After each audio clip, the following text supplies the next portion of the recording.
Hey everybody. So in this video, I want to do a review of the Super7 Thundercats Ultimates Ratar-O figure.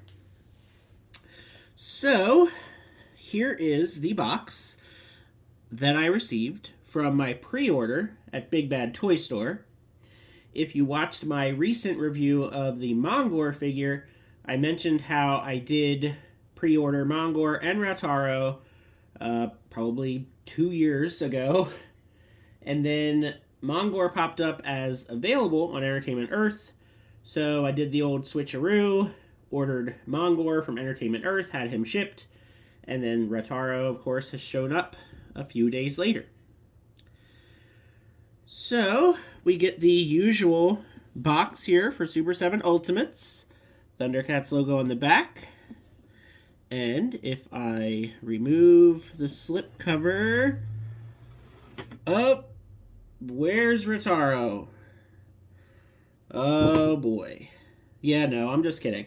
I've already taken him out of the box because I wanted to mess around with him and wanted to see what he was all about. So, gotcha. But here is the description of the character. So if you are not familiar with who Ratar-O is from Thundercats, you can pause the video and read the description. And the picture looks really nice, very nice artwork here. So essentially, Ratar-O is one of the mutants. He was basically their boss, and then he shows up in a couple episodes, not a whole bunch, but a couple episodes. So, here is Ratar-O. And I am going to say that, once again, he's just okay.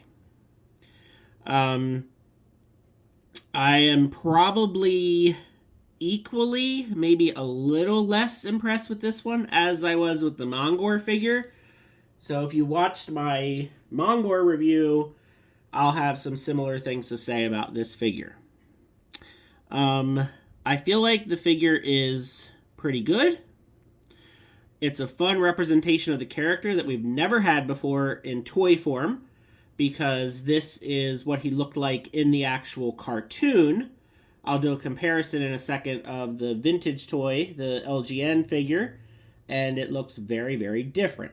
So very often the action figures we get do not match the movie or cartoon or whatever it's based off of. So for that, it's pretty good. But I do definitely feel like for the price that Super7 is asking for these Ultimates figures, they really need to step it up. It just seems like more and more we are getting Ultimates that are not worth that $55 asking price. And there's even some figures coming up that they want $65 or $75 for, and that makes even less sense to me. So I would have really been more comfortable with this figure being about $30 or $35, considering what he comes with and considering some of the issues. But it's just something that we're seeing more and more with Super7, which is unfortunate. I will say, first of all, that the figure just kind of feels a little cheap. He feels kind of light and hollow. Which, you know, it's just like, you know, he's rotund. He's a heavier character, you know. He has a little bit of a belly. But this just feels kind of like a cheap piece of plastic. It doesn't have a lot of, you know, sculpting details. He doesn't have any sort of ab crunch or diaphragm crunch. And the waist, I cannot get the waist to move. I've tried it. I haven't heated him up yet. Oh, and there we go. Okay, so finally, so it didn't break, which is good. But yeah, all he does is just twist back and forth. So there's no bending forward. There's no back. You know, there should have been a way to do this character with this and have more articulation. To me, there's just no excuse for this. This is supposed to be an Ultimates figure. They're supposed to have a certain degree of articulation. We get that, you know, it's going to be single jointed elbows, single jointed knees. We already get that, but now we're getting nothing in the midsection at all, except a very simple twist that is very hard to get, you know, to make happen, and it really doesn't have much of a point. So there's that. Head articulation is okay. You know, looks down, doesn't really look up, goes side to side. These shoulder things are very soft, so they do get out of the way. We do have a bicep turn, and we have the single jointed elbows. Now the hips, surprisingly, are actually, they go out pretty good because his skirt piece is split down the middle. So you can actually have him do splits, not that you'd really ever have Ratar-O do that. And then, of course, single jointed knees. And the ankles are actually pretty good. He does stand well, but he just feels like a hollow chunk of plastic. Like he's just not very remarkable, and he should be. Because this is a figure, this version of the character, I have very much been looking forward to. And it's pretty disappointing. Now, he does have a little bit of articulation in the tail, so that's fine. But if you look here, I've got some pretty bad scuffing on the back of my figure. So a whole bunch of like white marks, you know, some sort of scratches or scuffs or something. Now, it's the back of the figure, so not as big of a deal as if it was on the front. And then I do have just a little tiny bit of scuffage on that point there. I don't know if you can really see it that well on camera. But scuffs like this just add to the whole, it kind of looks cheap. So that's not great either, having the paint scuffs on there. The other thing that's disappointing is really a lack of accessories. So what we get is we get this pair of hands, so basically like pointing hands, and the hands that are on him, which are weapon holding hands that, you know, have the up and down articulation. And that's it. So again, this is supposed to be an Ultimates figure. Where are the pair of fists? Where are the weapon holding hands with the different type of articulation? We don't get any of that here. We literally get the two hands that are on him and the two kind of pointed open hands. And that's what we get for hands. Now, of course, Super7 Ultimates, one of the things they're kind of known for is giving us lots of hand options, but not so with Ratar-O. The alternate head sculpt, mine is kind of cross-eyed. So I really wanted to use this face sculpt, but if you look, his right eye is not centered the way it's supposed to be. So I actually checked the, you know, solicitation pictures, and his left eye is supposed to be kind of squinting, but his right eye is supposed to be perfectly centered, and it's not, and it's making him look kind of cross-eyed. So that's unfortunate, because I wanted to use this open mouth, kind of more, you know, personality face, and now I'm just not sure because it just looks kind of odd. The other thing, too, is the mouth does not articulate, which that would have also been nice. Now, we do get his signature weapons, which are the sais. And they're painted nicely, and they look great. I really like the sais. But it would have been cool to maybe get, like, another version of it. Like, maybe the version that the Vintage Toy had. Something like that. I don't know. I just feel like they kind of cheaped out on this one. So then we get two different power effects, which I feel like they're like trying to give these to us. It's kind of like, hey, look at these neat things we're giving you. But I feel like these are just probably a lot cheaper to produce. So we get these power effects, which just simply slide on to the side here. If I can do it on camera. Kind of at a weird angle. Well, let's see. I thought they just slid on. Oh, maybe it may be like specific ones. Let me see here. So maybe the power effects only fit on... Yeah, I think that's what it is. So you have to make sure you're putting the power effect on the right side. Well, I'm having a heck of a time trying to get this on here. Alright, let's see. So, yeah, I'm not sure what I'm doing wrong here.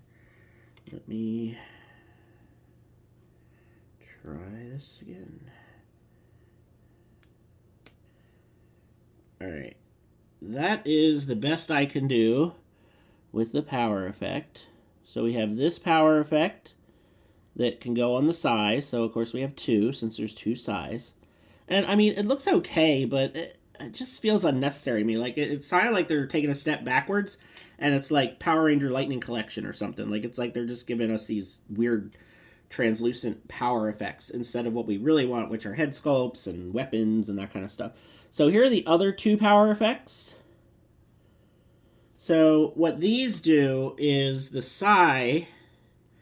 So here's the Psy, and then if you look at the other side, there's a hole on the other side, and then these plug in to the hole, and then you can have it like he's shooting out the blast from the eye.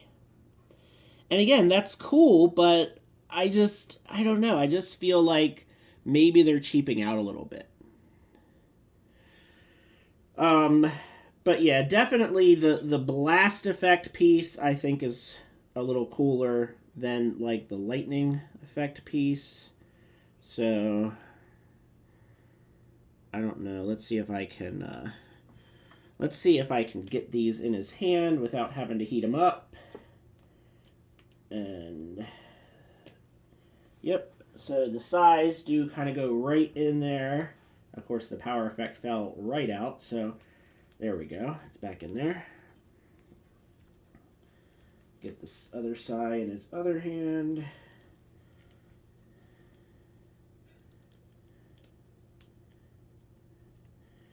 Alright, so here we go. Trying to get him looking decent here. So you can have him kind of holding his size that way and then like blasting the energy effect out. So, you know, that's cool. That's fine. I mean, you know, maybe I'll display him like this, but I just feel like I'd rather them spend some time on improving the quality of the figure itself. So like the scuff marks on mine, the basically no articulation in the midsection, you know, the alternate head having kind of the messed up eye. You know, I'd rather them focus on that than giving us little things like this. I just feel like it's not necessary. So yeah, very much like his wave mate, Mongor here. He's just okay. I feel like I'm a little bit more disappointed with Ratar-O than I am Mongor. Mongor, he's pretty cool. I think I'm a little bit more disappointed because I was really looking forward to Ratar-O more. So the Mongor figure, I guess I just didn't have as high hopes for. But you can see how they kind of, you know, scale with each other. So Mongor is, of course, taller, but Ratar-O is wider.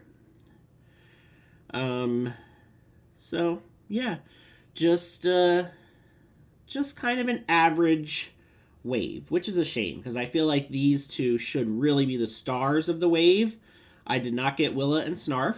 I do not think that they're even close to being worth the full price. So in a year or so, if they go on sale, I'll pick them up. And if they don't, then that's fine. I don't really need a Willa, and I have a vintage Snarf figure in my display that I'm happy with. So probably the character that Ratar-O spends the most amount of time with is Slithe. So here is the Slithe figure, and just like this one's been on my shelf for a while. I haven't really messed with him too much. Just feeling him. Like, he feels like he weighs twice as much as this Ratar-O figure.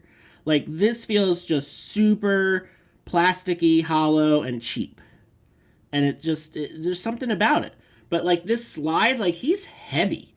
He definitely has got to weigh at least twice as much as this Ratar-O figure. And you can see Ratar-O is much taller than Slythe. I mean, of course, Slythe is wide, but so is Ratar-O. So I don't know exactly what's going on here, but, you know, just this Slythe figure is so good. I mean, just amazing. And this Ratar-O is just kind of okay. Just, you know. But yeah, they do look nice together. I mean, obviously, cartoon accurate versions are appreciated. All right, so how about some Thundercats here? The Thundercat that I've most recently reviewed is the Ghost Jaga. So this is pretty cool. And of course, there was an episode where Jaga, when he was younger and alive, actually, I think fought Ratar-O's, I think it was his father. I don't think it was his grandfather, but I think his name was Ratilla. And he basically looked exactly like Ratar-O. So you could probably get, if you have, you know, the living Jaga, and, you know, you have, like, his younger head, you could kind of maybe set up that display and pretend that this is Ratilla. That'd be kind of cool. But you can see Ratar-O definitely quite a bit bigger than the Thundercats, which, again, scale-wise, I'm not sure if that really adds up. Because again, if I bring in Slythe, okay, Slythe is perfect. All right, he's shorter and stockier than a Thundercat, and like this, I feel like is perfect. But Ratar-O, I don't remember him being that big. Like with Mongor, it doesn't matter. Mongor could be any size he wants to be. I just feel like the Ratar-O really should actually be a little shorter. So maybe if they could have shrunk him down and then added that articulation, I don't know. But anyways, let's not keep harping on that. Now, what I decided to do, just to be a little different, is I went and I grabbed my Tigra out of the Thunder Tank, because I have Tigra in the passenger seat with Panthro in my Thunder Tank. This is actually the Super 7 Tigra that I customized. So, way back when, I did a video on how I was not very pleased with the Tigra figure that Super 7 put out. I kind of wish they would just put out a new version and call it a day. But of course, the paint apps were not that great. I didn't really like the color on it. And of course, he was missing his armband. So I've made some changes. And I'm just much happier with the Tigra figure now. But again, here's Tigra next to Ratar-O. And I just feel like Ratar-O is just a little bit too big. They should have just made him a little bit shorter so he scaled a little better with the cats. Alright, and then I thought a very fun comparison would be with the LJN vintage Ratar-O figure. Now, this was one of my favorite figures as a very little kid. I don't know what it was about Ratar-O. I just loved this figure. You know, and it's funny because obviously Thundercats, they predate Teenage Mutant Ninja Turtles. But, you know, he has the weapons of my favorite turtle. And, of course, I also love Splinter. So it's funny how, you know, obviously I had this toy and I knew this character before Ninja Turtles even existed. And yet, you know, there you go. You have a rat with size. But you can see that the vintage toy, quite a bit different from the appearance of the cartoon. So the Super 7 figure is much more accurate to his cartoon appearance. The vintage toy has this green and orange kind of color scheme going. He does have like the spiky knees, and of course he's got the rat feet. But, you know, I just kind of thought like Super 7 could have at least, they could have done size that looked more like this. And actually, if you know anything about the vintage Thundercats toys, Ratar-O by himself is very, very cheap to get, but the size are what is going to cost you money. So like getting, like even one of Ratar-O's vintage size, they cost more than the figure does. So Super 7 could have like kind of made, a version of this Psy, and then there's another one that I don't have. It's black with the eye in it. Like Super 7 could have made those and included it with this figure, made it feel a little bit more worth the money. Because then, if you have the vintage Ratar-O and you don't have his weapons, you could use the Super 7 size as, a replacement, and then your vintage Ratar-O would have weapons too. But they didn't do that. So, I just feel like they need to make these toys feel like they're worth $55, or people are just going to stop buying them and they're not going to make any money. So, I've done other videos, my opinions of Super 7's business practices and how a lot of the stuff I don't agree with. I don't need to get into all of that. If you want to check out some other Super 7 videos, feel free. I do kind of go on quite a rant with the Tigra video. But yeah, so there you go. That is the Ratar-O from Super 7 Ultimates. Like I said, if you're interested in this figure and you haven't picked him up yet, I would say wait. Most likely, he will go on sale in 6 to 8 months, and you might be able to get him on Amazon for $30. You might be able to get him on Big Bad Toy Store or Entertainment Earth during a big sale. I think that that's the way to go. For me, I pre-ordered this one when it first got announced. I was really looking forward to it. I kind of wish I played the waiting game on him, but it is what it is. So there you go. Let me know your thoughts in the comments below. Thanks for watching, and have a good one.